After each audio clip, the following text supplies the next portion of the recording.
Okay, this lecture is about Congress. As you can see here, there is Capitol Hill. On one side of Capitol Hill is where the Senate lives, and the other is where the House of Representatives is.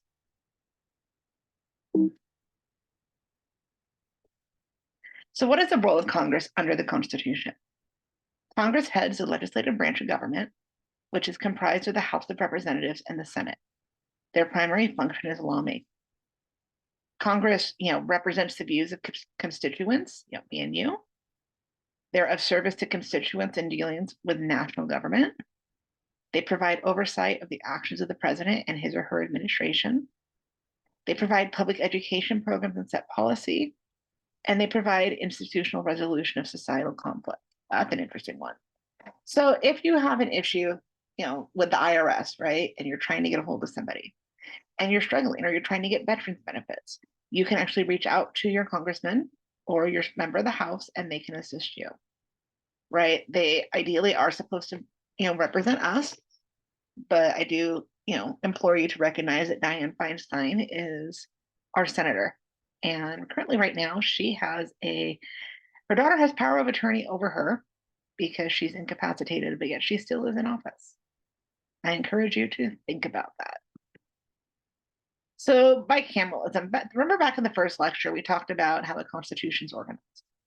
So, bicameralism is this idea that we have two legislative chambers. So, the US has our Constitution designated a bicameral national legislature, and that is the Senate and the House.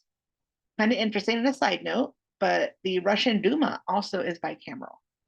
So the bicameral system requires two houses to pass identical bills or propose items of legislation. This occurs after all amending and modifying has occurred and the two houses have reached an agreement before it's sent to the president. So there are reasons for this, more eyes, the Senate, remember, that is comprised of two people from every state. You have to be 36 years old, and elections are every 6 years. The House of Representatives, you have to be 25 years old, and that is based on population. So, having things passed through the House of Representatives is more likely to, get someone to vote that is attuned to you and your needs compared to, the Senate, which in California, there's two for a large state. Okay, so this is back one of those first things that showed, the House's representation based on state. Okay. So it's important to note there is an issue called gerrymandering. So gerrymandering is a manipulative dividing of election boundaries to give majority advantage to one party. And then we have congressional apportionment. So that's why the census is very important. Congressional apportionment is achieved through the equal proportions method, and that's they use math to allocate seats based on the Census Bureau. That's gathered every 10 years as per the Constitution. So it's important to note that California actually lost a seat in the House of Representatives in this last census based on people leaving the state. Okay, so here's, these states in red are states that have lost seats. The states that, I don't know what color you want to call that, the lighter color, they've gained seats and no change for majority of the state. And note on elections, Alaska is actually really interesting because instead of having, a Republican and Democratic primary, you actually rank. They do a rank vote method where they vote for the top three people and then narrow it down from there, regardless of party. There's an example of gerrymandering in Austin, Texas. So it's all over this little area in Austin. So the Republican controlled legislature had drawn House districts to reduce the number of Democratic seats by combining voters in Austin with those in surrounding counties, sometimes even several hundred miles away. Today, Austin has 6 different congressional representatives. It's a lot for one city. So what kind of powers are granted to Congress? We have the enumerated powers, and those are explicit in the Constitution. We have implied powers, and that is powers that are not specifically detailed in the Constitution, but inferred as necessary to achieve the objectives of the national government. And then we have inherent power. So while neither enumerated nor implied, they must be assumed to exist as a direct result of the country's existence. So then we got to talk about these elections, right? So the House of Representatives has developed a stronger and more structured leadership than the Senate. So the House, they have short-year terms, so they have to be more in tune with what their constituents want, because realistically, they are always running for election. The more I find out about how people run for election, if you start 2 years before the seats open that you want, you're starting too late. It is a long-term, marathon. So the members of the Senate are further from the demands and scrutiny of their constituents because of they have 6-year terms. So the House, every House member is up for re-election every 2 years. We've totally reconstituted the House. But as far as the Senate, they're staggered terms. So, we have some veterans in the Senate. I kind of like to refer to the House as the farm team for the Senate because they're younger, they have shorter terms just in case they screw up. Whereas the Senate, you got to be a little bit older to be a part of, and we have this 6-year longer term. So campaign funding is always fun. We have the McCain-Feingold Act that placed limits on total contributions to political parties, prohibited coordination between candidates and political action committee campaigns, required candidates to include a personal endorsement on their political ad. So typically you'll hear, I'm Donald Trump and I approve this message. When you see ads, that's just so we know that the actual candidate, supported it. So in 2010, we have this new type of interest group, advocacy group called super PACs. Super PACs cannot give money directly to a candidate or party. That's why one of the biggest examples I have seen is the Committee to Make America Great Again. Yes, that was Donald Trump's slogan, but the Committee to Make America Great Again, which yes is staffed by Trump supporters, they are not the Donald Trump campaign. So they're not bound by regulation of PACs. They can raise and spend unlimited funds and spend them independently of a campaign or party. So where these types of, this type of money comes in will be when you see the ad going against DeSantis or Pence, right? You're going to see these negative ads come out. They're not going to be, from the campaign per se, but they're going to be from supporters vis-a-vis the PAC. So this is something that shows you contribution limits. I had to learn this. So at the individual level, you can only give $2,900 per election to a candidate. This goes up to your state district and your parties. Can only do 10,000. PACs can only do 5,000. National parties, are 36,500, and then additional national party committee accounts. So that could be nominating committees, that could be election recounts, legal different types of things. Okay, so that's how people can donate the maxes.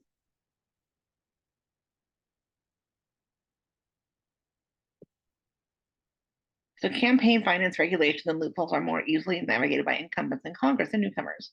I will be honest with you, because even for me, trying to figure out how to run for election, figuring out the financing is the scariest because nobody wants to screw that up. Nobody wants the IRS. Nobody wants campaign finance goons to come after you just because you made an innocent mistake. I'm sure you could all appreciate that.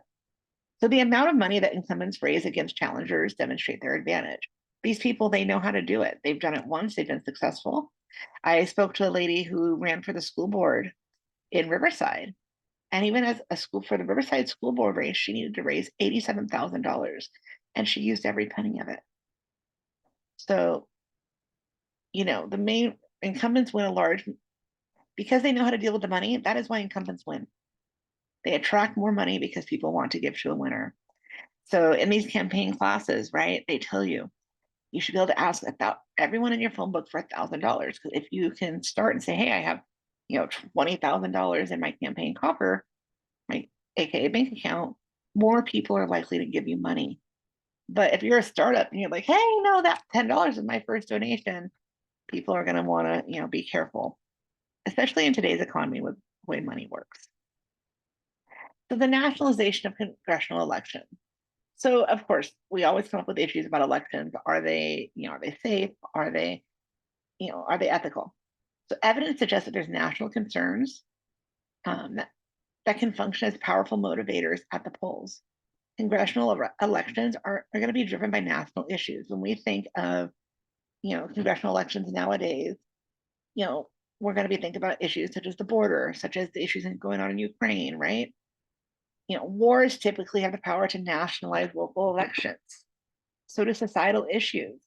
Think about if they were to have lockdowns again, right?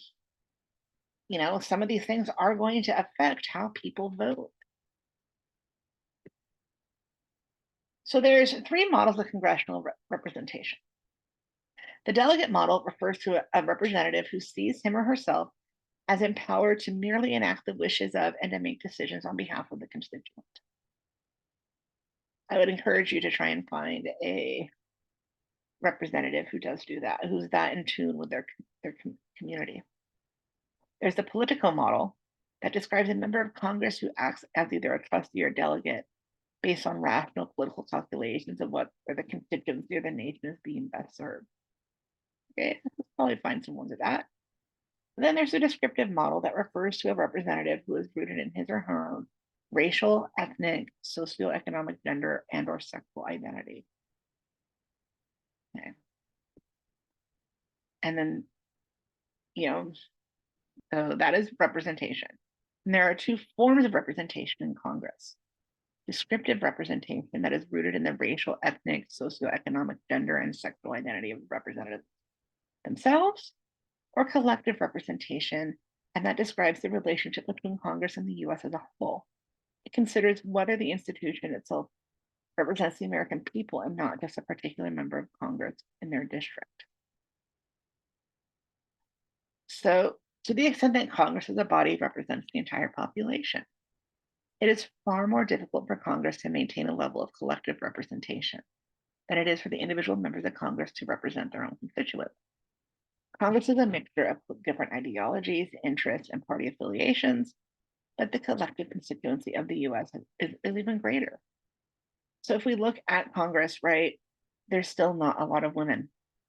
You've got to think 435 people in the House and 50 in the 100 in the Senate. That gives you about 535 people. Only 26% are female. A great majority are still white, and a great majority are still Christian. So we have a lot of work to do, and I submit to you guys that part of the problem why this skews male, white, and Christian is because it is so hard to unseat an incumbent. Even, looking at seats in the Riverside County area, we were kind of laughed at thinking we could flip a seat from blue to red. And a couple of us, our ideas is that, you can't start changing this, ideas around until you start knocking on the doors and start meeting with people and talking to voters. It may take a while to get these incumbents out because we do not have term limits. But I submit to you that we do need term limits. We'll look at that in a few. So influence on congressional approval ratings. Congress rates higher when things get done and less when things don't get done. That makes sense, right? High unemployment levels relate to lower approval ratings because they're not making jobs. The economy sucks. War brings people together. And that sadly is one of those things that, whenever there's issues with a president, they do tend to engage in a war. Okay.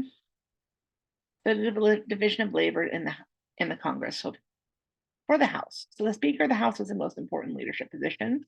That is, Senator McCarthy out of Bakersfield. Each party has a House conference based on the numbers. One conference becomes a majority, the other becomes a minority. So the majority leader holds considerable power and is in the best position to assume the speakership. So McCarthy is the speaker and the majority leader. The minority leader is Hakeem Jeffries. He is a Democrat. And then the whips are the ones who whip up votes and enforce party discipline. So the Senate doesn't have a speaker. The Senate has majority and minority. Minority right now is Mitch McConnell. majority is, I want to say, Chuck Schumer. And the Senate, so because there is 100 people, guess what? There's going to come a time where votes tie. Well, when a vote ties, that is when the president comes in and acts as the president of the Senate to be that tiebreaker. Okay, so the Speaker of the House, it is the most important leadership position in the House. So it is, after the Vice President, the Speaker of the House is next in line to the presidency. So the Speaker is the presiding officer and head of the House, an administrative head of the House, the partisan leader of the majority party in the House, and an elected representative. So he has a ton on his plate, right? So the Speaker serves until his or her party loses or until they are voted out of the position or steps down. One thing that's important to note, and then earlier this year when they swore in the new House, one of the issues that held up, it took them 15 votes to get a speaker, which was only the second time in history that's happened. One of the issues that actually held it up was the fact that a group of representatives, a younger group, they wanted to make it easier to change speakers if they were unhappy with the job of the speaker. Even nowadays, there's been rumblings lately that some of the Republicans are unhappy with McCarthy and may try to remove him. The speaker, they appoint people to committees and can create select committees. So it's important to note that a lot of what Congress does is investigative committees, or it's impossible for every member of the House or the Senate to hear every law and be an expert on every law. So they chunk it out. You have people doing military stuff, you got energy stuff, you got all this different types of stuff. I hate the word stuff, but that's what happens. So you have standing committees. Standing committees are permanent committees, and they're the first call. That's where a bill starts. Then you have joint committees, and those have members from both the House and the Senate, and they explore key issues such as the economy or taxation. It's for information. Then there's conference committees, because when the bills go through the Senate and the House, they have to come, if there's anything that needs to be reconciled, it comes between a committee between the House and the Senate. So then we have ad hoc committees. Those are special or select committees. So you could see like the January 6th committee was one. The Committee on the Weaponization of Government is another. So these are different committees that come up as part of the investigative power. So how does a bill become a law? I will post the video link to Schoolhouse Rock, so that's the best. Just a bill. But the way it starts is legislation is drafted. Majority leadership consult with the parliamentarian committee for committee assignment. Then there's a hearing held on the bill. The bill enters markup. It moves its way through the House. The bill moves to the floor and debate and has amendments added. The House holds a vote. Then it goes to the Senate calendar. It goes through the same thing at the Senate. And then the president either signs it or vetoes it. And then it becomes a law. So we do have alterations to traditional legislative processes, budget reform, which we are actually on the cusp of a national shutdown on September 29th. If the members of Congress do not come together on funding the government. And that'll be fun. So basically that means there's no national parks, there's no certain benefits from the feds. There is still going to be a skeleton crew of employees that are required to work. So package bills or omnibus bills, the reforms to the budget resolution has changed for yay or nay. So we do have filibusters. So the filibusters where they stand up and they talk and talk and talk. They can't take a break, which is used kind of, trying to force votes. Okay, so we did talk about,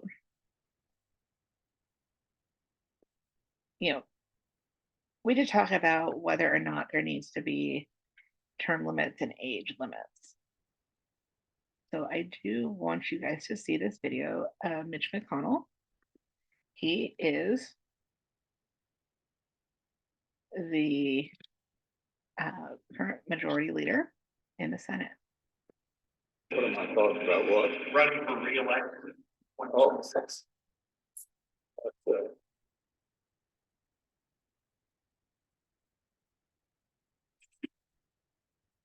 Did you hear the question, Senator? Running for re-election in 2026? All right, I'm sorry, you all, we're gonna need a minute. Any-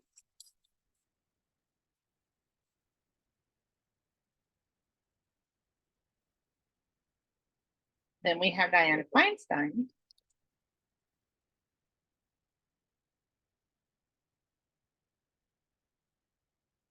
Who gets confused when asking for a vote. Clerk, call the roll.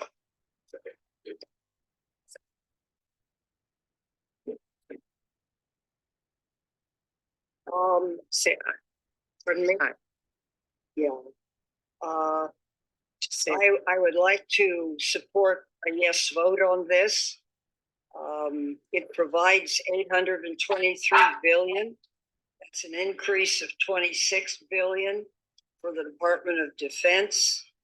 And So Ms. Feinstein's been seen recently in a wheelchair. She's not doing too hot. And yeah, I encourage you to think about those issues when we think about term limits, we think about age limits. You know, there's definitely some interesting food for thought there. Reach out to me if you have any questions. Bye, guys.